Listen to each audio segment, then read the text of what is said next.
మా ప్రతినిధి మురళి దీనిపై మరింత సమాచారం ఇస్తారు. మురళి, భారతీరాజా అంత్యక్రియలకి ఏర్పాట్లు ఎప్పుడు చేస్తున్నారు అండ్ ప్రభుత్వ లాంఛనాలతో చేయబోతున్నట్టుగా తెలుస్తోంది. డీటెయిల్స్ చెప్పండి. ప్రభుత్వ లాంఛనాలతోనే అంత్యక్రియలు జరిగేందుకు ఏర్పాట్లు కాసేపట్లోనే మొదలు కాబోతూ ఉన్నాయి. సో ఆయన నివాసానికి సినీ ప్రముఖులందరూ కూడా చేరుకుంటూ ఉన్నారు. కాసేపట్లోనే ముఖ్యమంత్రి విజయ్ కూడా రాబోతున్నారు. విజయ్ కూడా సినీ రంగానికి సంబంధించినటువంటి వారు. విజయ్కు ఆయనకు కూడా మంచి అనుబంధం ఉంది. ముఖ్యంగా చెప్పాలంటే విజయ్ నివాసం ఆ పక్కనే ఆనుకునే ఉంటుంది భారతీరాజా నివాసం కూడా. సో ముందు నుంచి కూడా మంచి పరిచయాలు ఉన్నాయి. సినిమా రంగం నుంచి అంటే రాజకీయాల్లోకి రాకముందు నుంచే కూడా ఆయనతో ఎంతో సాన్నిహిత్యంగా ఉండేవారు. పక్కనే ఉండడం కావచ్చు, రోజు అంటే అవకాశం ఉన్నప్పుడంతా కలిసేటువంటి అంత సాన్నిహిత్యం కూడా ఇద్దరికి కూడా ఉంది. విజయ్ తండ్రి కూడా నిర్మాత కాబట్టి. సో ఇక్కడ భారతీరాజా గురించి మనం ప్రత్యేకంగా చెప్పాల్సినటువంటి పని లేదు. సో ఆయన సహజత్వం ఒట్టిపడేలా సినిమాలు దక్షిణాదిన మనం చాలా సినిమాలు చూసుంటాం. వాటన్నిటికీ కూడా ఇన్స్పిరేషన్ భారతీరాజాగా ఇప్పుడు ఈ తరం వరకు కూడా ఉన్నటువంటి దర్శకులందరూ కూడా చెబుతూ ఉంటారు. సో తమిళ్లో వచ్చినటువంటి బాలు కావచ్చు, ఆయన తీసినటువంటి సినిమాలు కావచ్చు, అలాగే పారంజిత్ కూడా రజనీకాంత్ కూడా సినిమాలు తీశారు.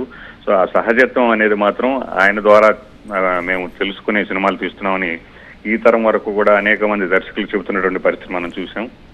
ఇప్పుడున్నటువంటి అంటే దాదాపు తమిళంలో కావచ్చు, తెలుగులో కావచ్చు రాణించినటువంటి చాలా మంది నటీనటులకు అవకాశం కల్పించినటువంటి దర్శకుడు భారతీరాజా. సో ఇటీవల కుమారుడు మనోజ్ నటుడుగా ఉన్నారు, దర్శకుడుగా ఉన్నారు. సో ఆయన చనిపోయిన తర్వాత ఆయన ఆరోగ్యం మరింత క్షీణించింది. సో చివరి వరకు కూడా ఆయన సినిమాల్లో నటిస్తూ వచ్చారు.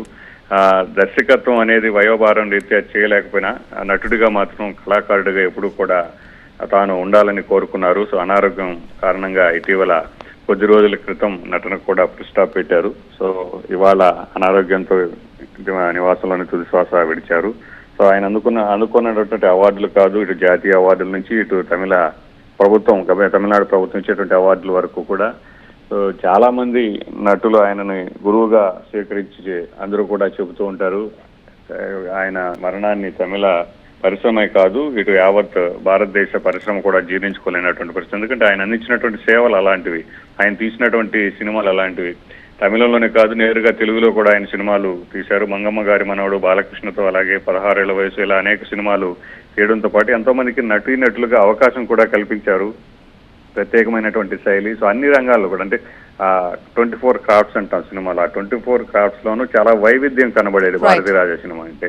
సో అలాంటి నటును కోల్పోయినందుకు మొత్తం దేశంలో ఉన్నటువంటి సినీ పరిశ్రమ అంతా కూడా కన్నీటి పర్యంతమైందనే చెప్పాలి.